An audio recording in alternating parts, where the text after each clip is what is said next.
What it do, cuckstis? It's your boy the hater up in this piece, and it's time for Raw Review. Now, the hater will admit when he's wrong.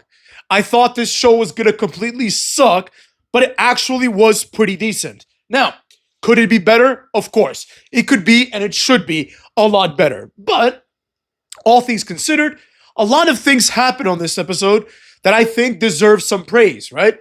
There's a lot of things going on. And the show, I believe, wasn't even that long. Like, it just felt a little shorter. I don't know, I can't tell because I watched it, like, semi-live. You know what I mean? So it's hard to tell, like, what is a real commercial and what isn't, because they show both. But it didn't really feel that long, so it was actually very watchable. But, you know, this is no different than any other episode. We gotta do it segment by segment. All right. First off, Rollins comes out. This is an acceptable way to start the show, right? The only issue that I have is that Rollins is incredibly boring, right? The fans chant with him. Heyman adds absolutely nothing to this segment and nothing to this stable. Rollins then says that the fans chant for everyone, and that's because they're stupid. That last part was me ad-libbing it, but basically, Rollins just points out that, like, the fans give him mixed signals. That's because the fans are not there to actually be fans. They're there to be part of the show. This is how it works nowadays. Cucksta. Anyways, it is what it is. Rollins then takes credit for everyone's fan favorites, right? He says he made Roman Reigns. Cody Rhodes is only, like, relevant because of him.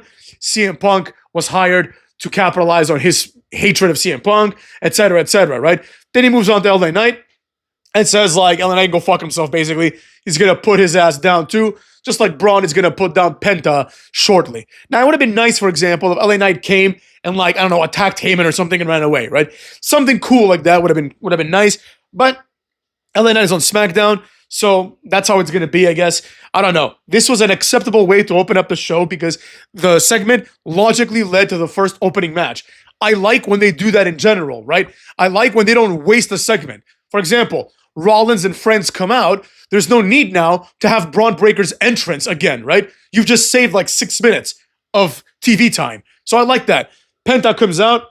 Penta and Bron have a respectable Penta and Bron match, right? The match is whatever. It's a little bit overproduced in my opinion.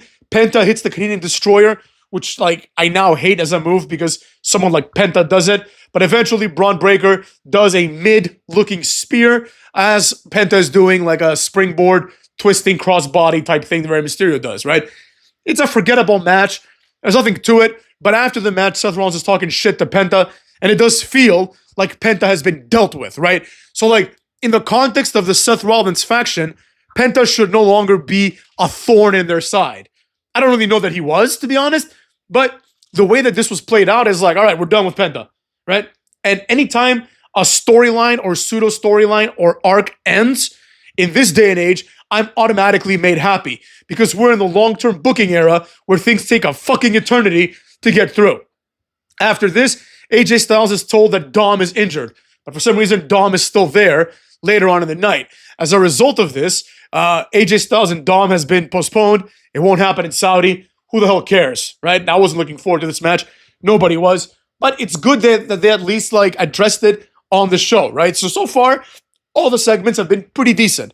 After this same segment, New Day shows up and basically Pierce tells them they're going to defend the title next week, okay? Nothing wrong with that. I don't think that Judgment Day deserves the title shot. But the way that New Day have been presented, like these cowardly champions that don't want to wrestle, it's fine, right? It's a perfectly fine match. It feels like everyone else has gotten a title shot, so why the hell not? Give it to, you know, Judgment Day, right? Let's see if that leads to anything. It won't. It's a complete waste. But that match did happen tonight, so we got nothing to say about that.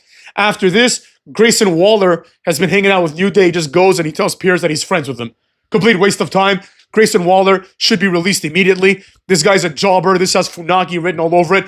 Nobody cares about him at all, right? And when I say Funaki, I mean only in the sense that he's a jobber, because Funaki was charismatic and entertaining. Two things that Grayson Waller is not. Cucks.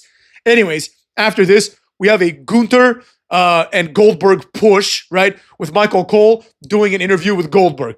Goldberg basically says the only thing that makes sense, that he felt disrespected by Gunther and that he's going to have his retirement match against Gunther. And Goldberg says he will beat the fuck out of him, right? I didn't really like that because it's just obviously forced. But Goldberg does a pretty decent job in explaining himself, right? The story for what it is has been put over the exact way that it should be. Gunther is this big bad guy, and basically he embarrassed Goldberg according to Goldberg, and Goldberg is going to whoop his ass, right? That's compelling enough. You don't need much more out of this, right? It's a Goldberg match. You don't need to explain anything more to me. Goldberg wants to whoop that ass. This is for the world title. And after the interview, we go back to like ringside, and Michael Cole explains that Goldberg said this will be his final match. And then Cole apparently asked him, I don't know why they didn't do this on camera. You know what I mean? This is really stupid. It's like the whole point of the interview. But Cole asks him, he's like, and this is just Cole telling us the story, right? This is really dumb, actually, to not show this like as part of the segment. But Michael Cole basically says, I asked Goldberg, what if you win? And Goldberg said, it'd be pretty interesting, wouldn't it? Like, what the fuck do you mean? So it's not your last match. It's only your last match if you lose. You know? Now, irrespective of any of this, obviously Goldberg's going to lose. It sounds like it's his last match. I don't think this is a good last match, personally, because it's happening at Saturday Night Main Event. But I do think Gunther is an acceptable opponent, right? Because Gunther is a big guy, right? Goldberg is going to need to lose his last match. And if it ain't going to be against Cena, I really can't think of anybody better, right? I really can't think of anybody who is like bigger than Gunther and who is also a big deal, right? Because you're not going to have, Goldberg's last match be against Omos, right? You're not going to have it be against Karrion Kross, like the two biggest jobbers of all time. It has to be against someone who's remotely not a jobber. So if it ain't going to be like Orton or Cena, then it's going to have to be Gunther. You know what I mean? Or if it's not going to be like, Roman Reigns or someone like that, it's going to have to be Gunther. So that's all there is to it. I mean, it's going to happen. It has to happen. It is what it is. We'll see how it goes. It's going to be boring. He's going to lose, so nobody cares. So at the very least, you could have saved this for like a bigger event, like SummerSlam, which is around the corner. But anyways, whatever. I guess they want a big match for Saturday Night Main Event. Who cares, right? After this, we have a face-off between Rusev and Sheamus. Nothing wrong with this. Sheamus is already like on his way out, clearly, like in the sense that like, he's not going to have like another big push in his career. It doesn't seem like it. Rusev is in the exact same position he's always been in, which is ironically and coincidentally the same position Sheamus finds himself in. The guy that's just there. The Ludwig Kaiser position, right? And speaking of overrated Europeans, this segment happened, you think either right after or right before the Gunther segment. So I don't know, right? Afterwards, we get a backstage interview segment with Becky Lynch. She basically says Lyra and Bayley are colluding to steal her title. This is another thing that, like, look, I don't like this. I don't like Becky Lynch. I hate Lyra Valkyria, and I don't like Bayley. But I recognize that, for example, with the U.S. title, you have Zelina Vega doing absolutely nothing. At the very least, the Women's Intercontinental title is being prominently featured, right? In such a way that you have like two quote-unquote legends in Bayley and Becky Lynch going after it, and a young up-and-comer in Lyra Valkyria. So it's like, you could do much worse with this. So I do appreciate that they're trying. I don't like it at all. I'm not entertained at all by it, but I do appreciate it. And I think that has to stand for something, cuckolds.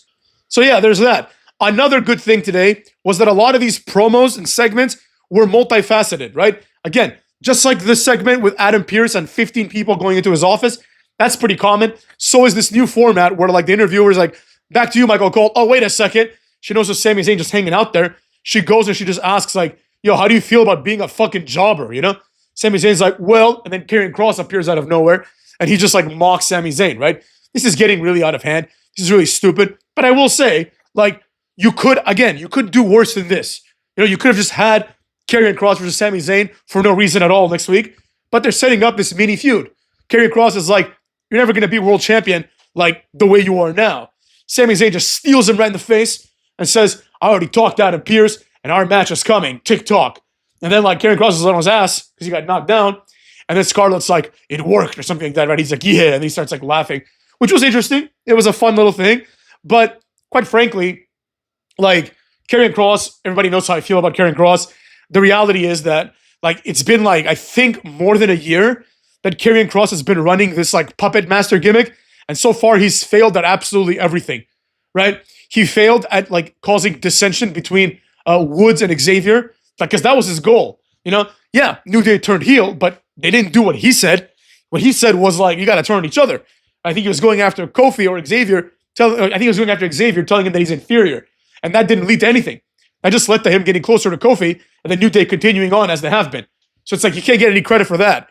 The whole Odyssey Jones thing, that's not his fault. It didn't pan out, right? The Sami Zayn thing, he's been doing that for 1,000 years. That didn't work. So it's like there's a lot of failures on Karrion Kross. So it's like even if he succeeds against Sami Zayn, doesn't really mean much. But anyways, whatever. I am looking forward a little bit to the match.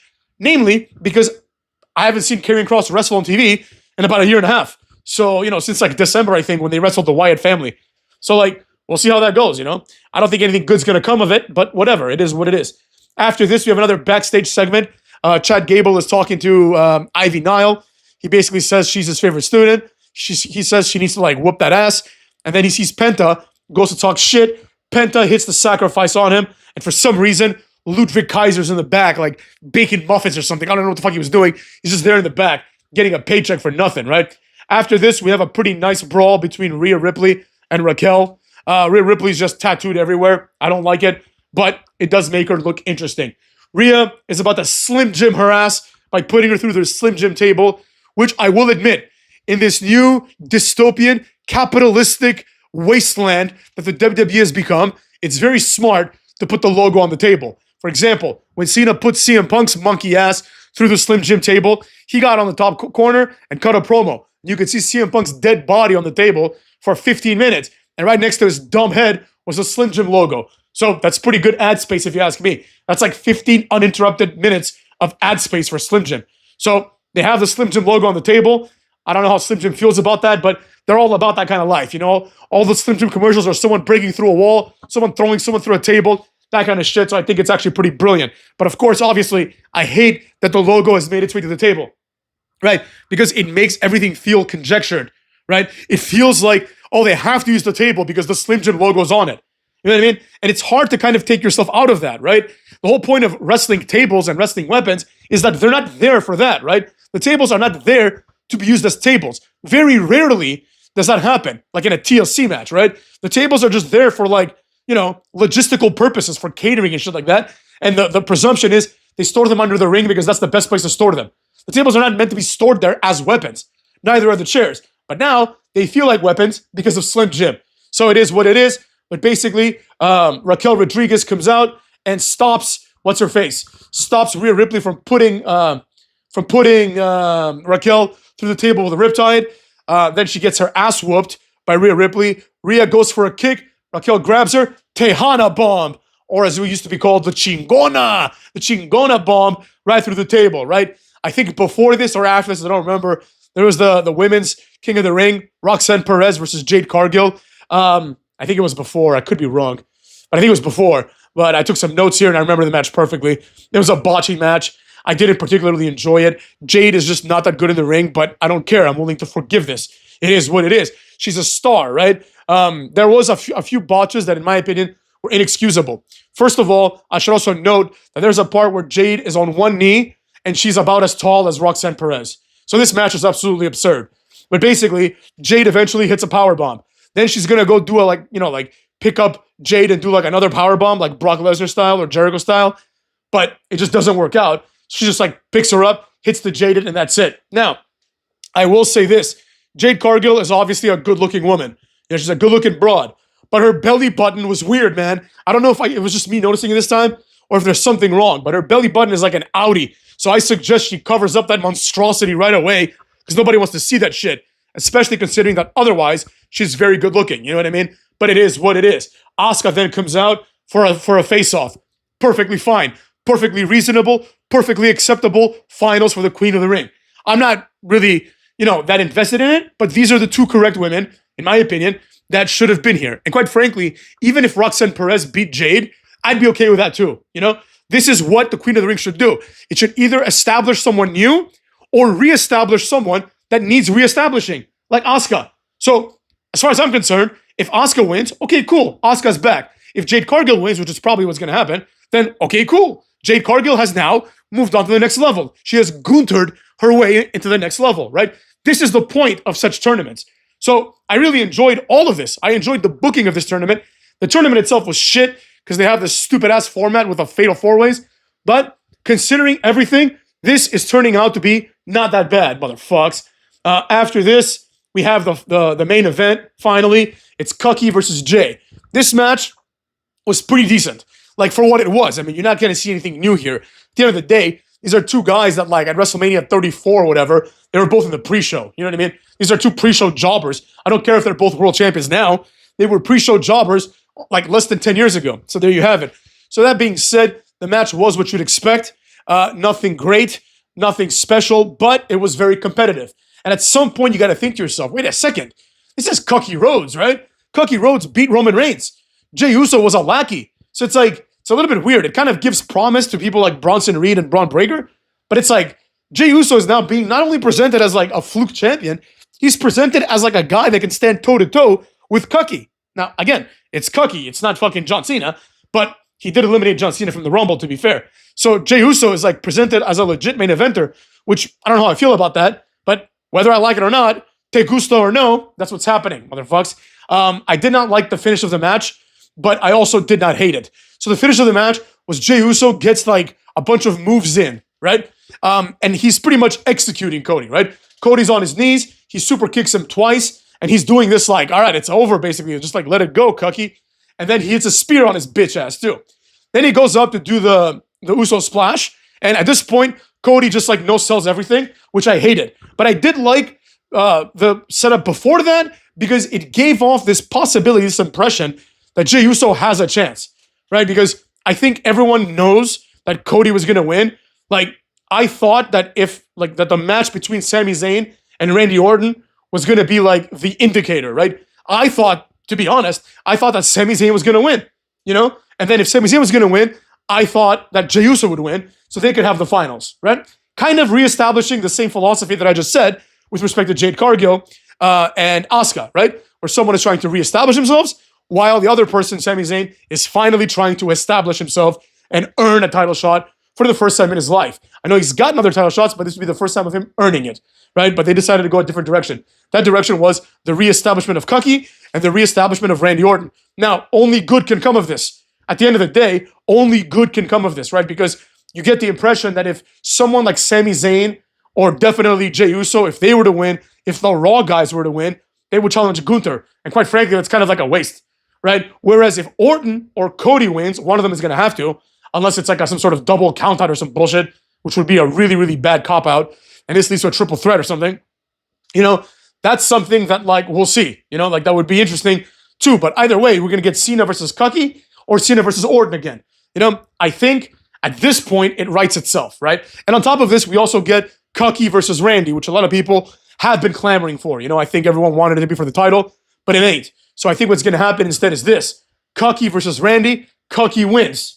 Right? Randy and Cucky shake hands, and then when it's time for Cucky to get his SummerSlam rematch, I think that's when Randy screws him, right? That's the only thing that makes sense to me. Randy screws Cucky, Joni loves Chachi, you know what I'm saying? And then eventually what happens is Cena ekes one out, right? He ekes one out over Cody. Cena has beaten all these motherfuckers clean, and then that opens the door for the Randy Orton-Cucky Rhodes feud, and in my opinion, that then opens the door for Cena and whoever the fuck is going to beat him for the title. It could very well be the winner of the Cucky and Randy Orton feud. I don't care. But the point is, there needs to be something done here. I don't think that Cena's title reign, the way it's going now, should be ended, and the title shouldn't go back to Cody yet, right? The Cody Rhodes, Randy Orton match that's going to happen is a pay-per-view match. There is something on the line, so that's kind of good. But it just feels a little low level for these two, right? I expect Cucky and Orton to have a long-term feud, right? It'd be cool, for example, if Orton wins, let's say, and then Cucky turns heel on him and screws him over. That'd be even better. But the point is, something like that needs to happen, right? Because Cena's heel, these two guys are face. One of them should turn heel so that we can continue the feud. And then it's time to really get the foot on the gas and determine who's going to beat Cena for the title. Is it going to be Roman? Is it going to be CM Punk? Is it going to, because I don't think CM Punk's winning it now, you know, so who's it going to be? That's what makes Cena's feud so entertaining, right? Because if he beats Cody again, right? Or if he beats Orton again, right? And he thwarts this threat one more time, then it's like, you know, nobody's interested in that shit anymore, right? I don't really care after that point whether or not Cucky or Randy are going to be the ones that win the title at the end, right? Cena will have ultimately defeated them both. So with all that being said, I'm curious to see where this goes. That's primarily why I enjoyed this episode, because it took into account some short-term booking for once, right? It's not just a long-term booking. It's like, all right, now we know exactly what we're going to expect at Saudi Arabia, right? And we kind of can use that to do this midterm booking and kind of see what's going to happen, right? Because the question then becomes, if these guys are eliminated from the ranking, right? So like if, let's say Cucky beats Orton, right? And then Cena beats Cucky. Well, then I think it's fair to say Cucky doesn't deserve another title shot, right? Same thing with Orton. If Cena beats Orton after Orton beats Cucky, then it seems like basically if Cena beats the winner of the King of the Ring, then it's almost like both the guys that were in the finals of the King of the Ring have been spoken for, right? Because, the transitive property. If Cucky beats Orton and Cena beats Cucky, then Cena doesn't have to fight Orton again either. I want Cena to come out of this on the other side. I want Cena to beat them both, and then I want to see who Cena drops it to, In Cena's he should drop it in his last match. If Cena's going to be around until December, that's right before the Rumble, right? Right before. You do like the December pay-per-view, and you have Cena drop it at the Rumble, right? Or maybe he signs up like a bigger contract and he holds it until Mania. That would be even better, right? Then the winner of the Rumble goes and beats Cena and becomes a massive star. By that time, you have some time to create a star, to create somebody that could be a big deal. And at that point, anything's possible. Because if you want to have Opa Femi win the title, win the Rumble, and Opa Femi, retire Cena, then Opa Femi will be a star, right? You have like basically one free star that you can make from this. And it's going to be interesting to see who that person is, right? And if it's not going to be a new star, it needs to be like Orton or something.